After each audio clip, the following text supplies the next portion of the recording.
Hi students, welcome to first year commerce class. In our previous class we have learnt about features of multinational corporation. We have learnt that MNCs of large size, they use advanced technology, they use international operational methods, they innovate various new things, new products are being launched by them. So in this class we are going to discuss about advantages of multinational corporations. So already we have learnt MNCs means multinational corporations.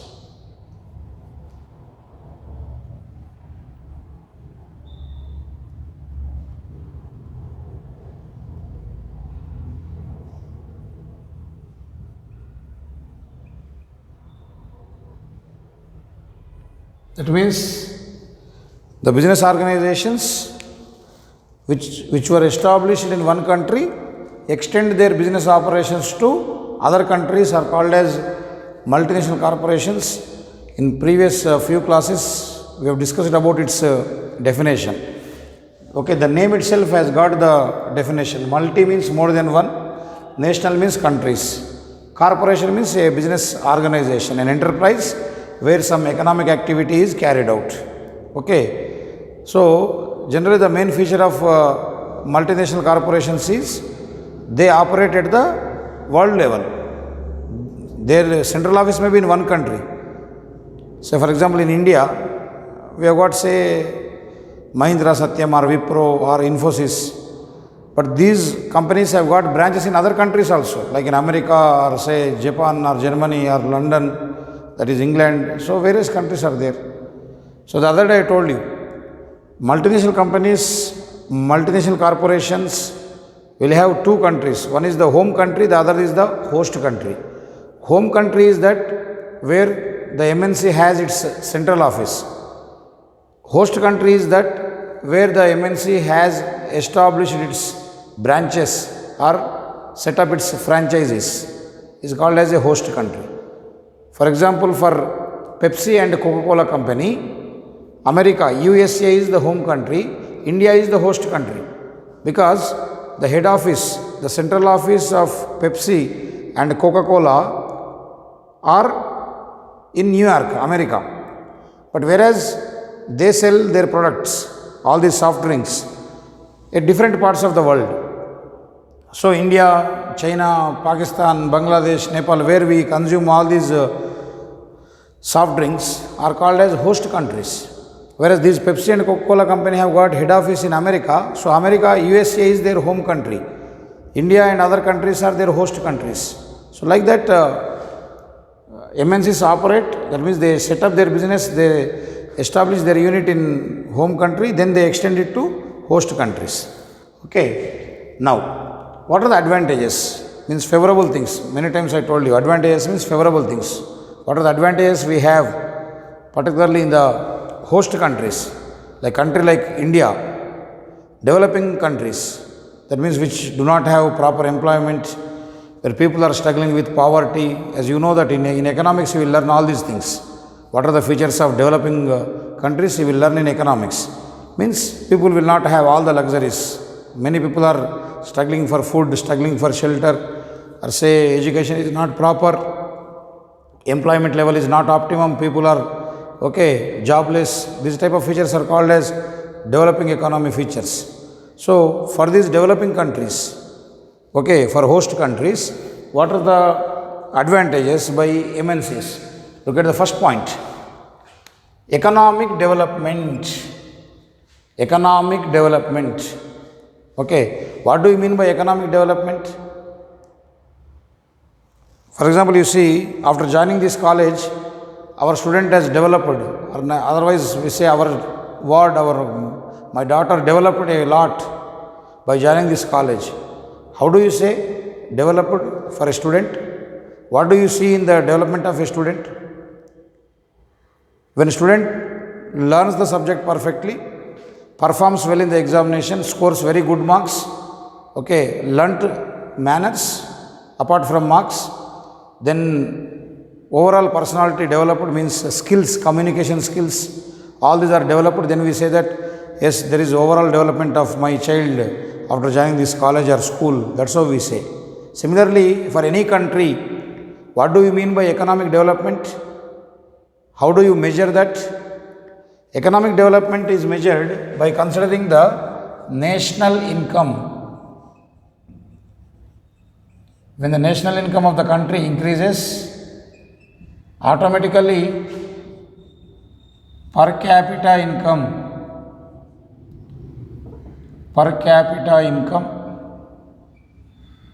GDP, gross domestic product, GNP, gross national product, when these things increase, then we say that the country is economically developing. Development is seen. What is national income? The income earned by the country, the sum total of goods and services produced in a country in a year is called as national income. Through all sectors, agriculture, service, manufacturing, from all sectors, whatever the income you have earned, that is called as national income. So, by the entry of these MNCs, by the entry of multinational companies into the host countries, whatever it may be, whether it is India or China or Bangladesh or Germany or Japan or Russia, whenever MNCs, multinational corporations spread their activities, extend their operations to various countries, in the host country, economic development can be seen because as multinational companies establish their franchises, their factories, they extend their business operations, our national income will increase. Whenever national income increases, automatically per capita income increases. Remember this point. How do we get per capita income? Okay, per capita income is nothing but national income divided by population. National income divided by population. So, if your national income increases, per capita income also increases. Similarly, there will be increase in gross domestic product, then gross national product, etc. Various things which are specifically exclusive economic terms. So, you will learn about these things in economics. Okay. So, all these things will increase. When these incomes increase, per capita income, national income increases, causing the entry of MNCs by virtue of maximized production. When the gross domestic product and gross national product of the country increases, automatically we can achieve economic development.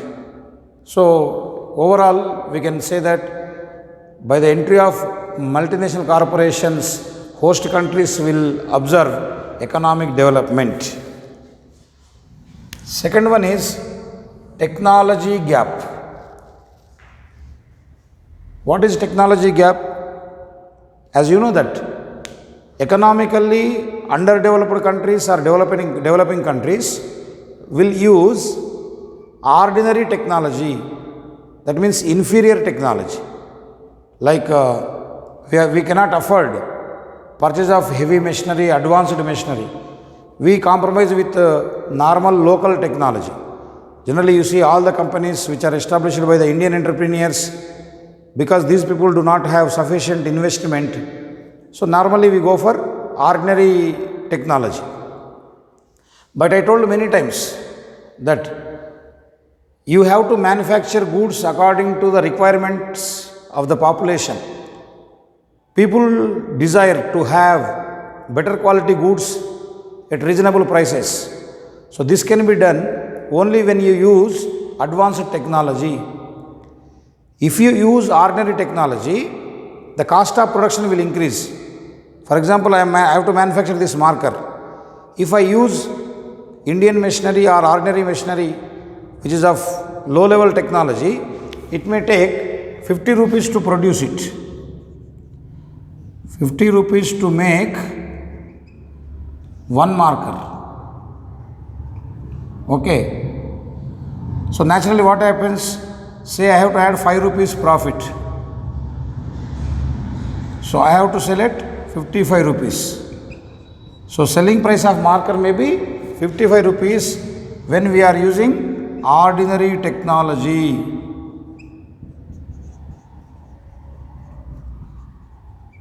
Okay. If I use advanced technology,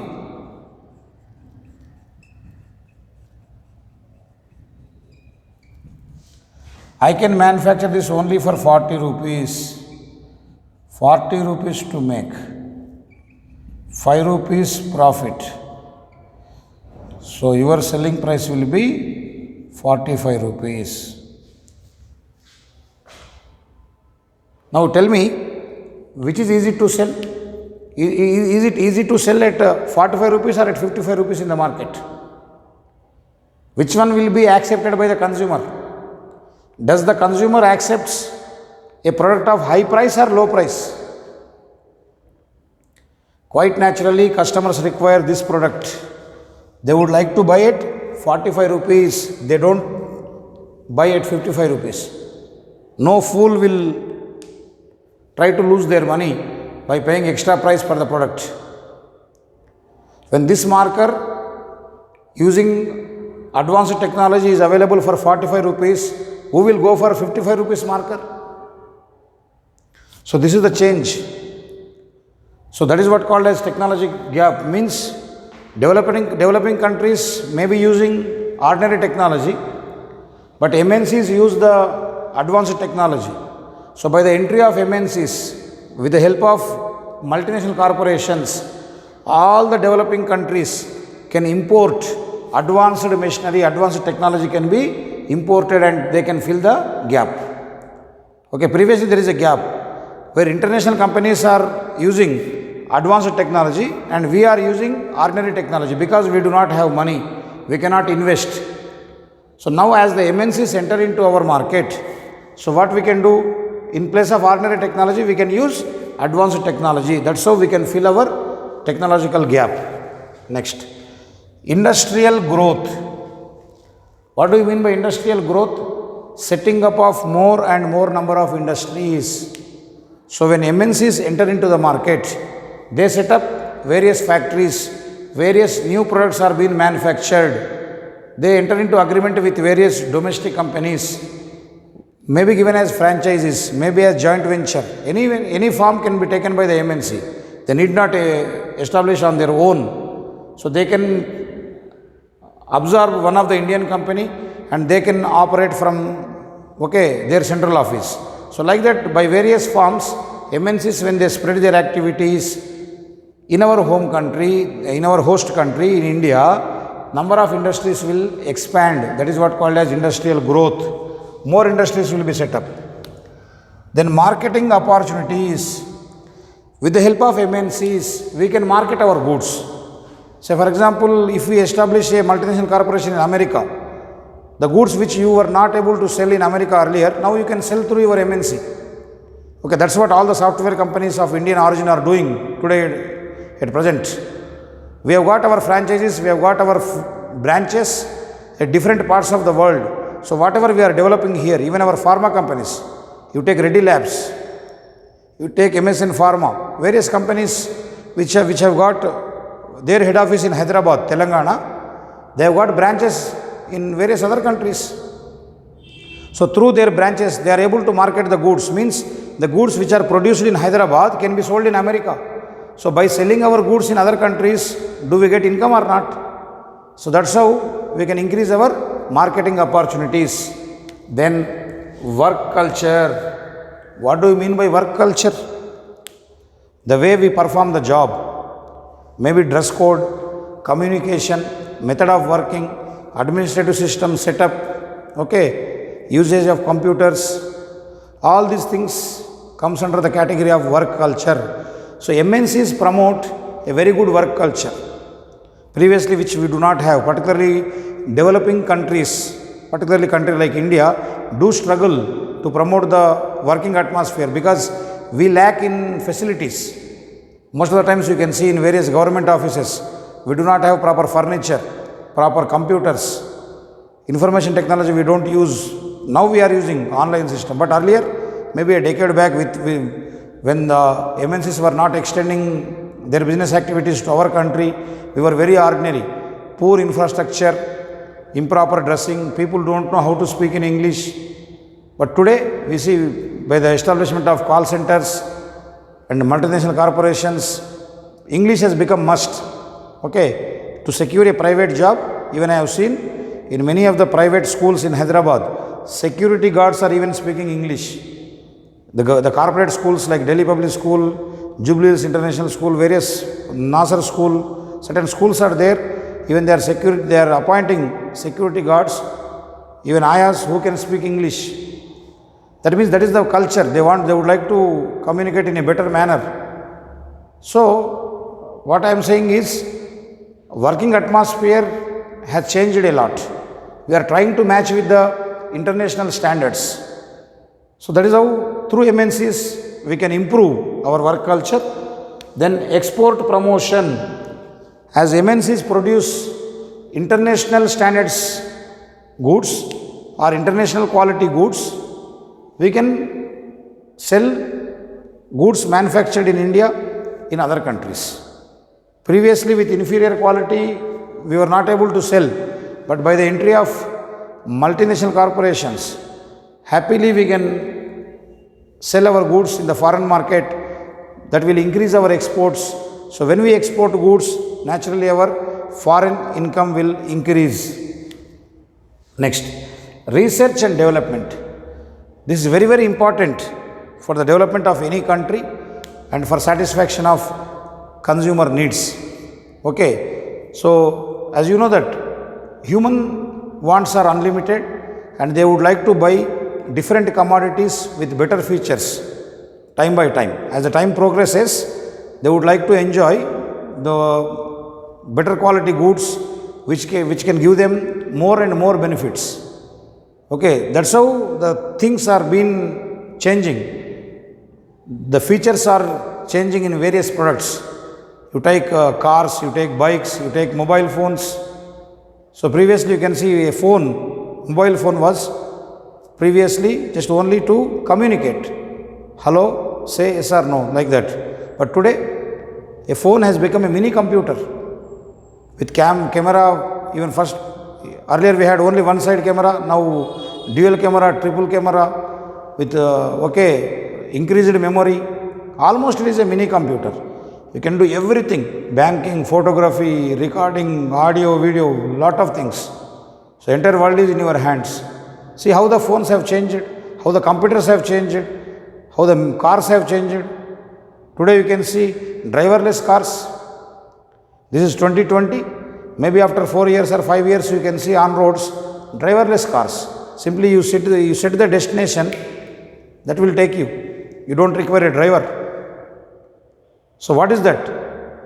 Innovation, creativity. Multinational companies spend thousands of crores on research. What is research? Finding the new things. Search and search till you get the new thing is called as research.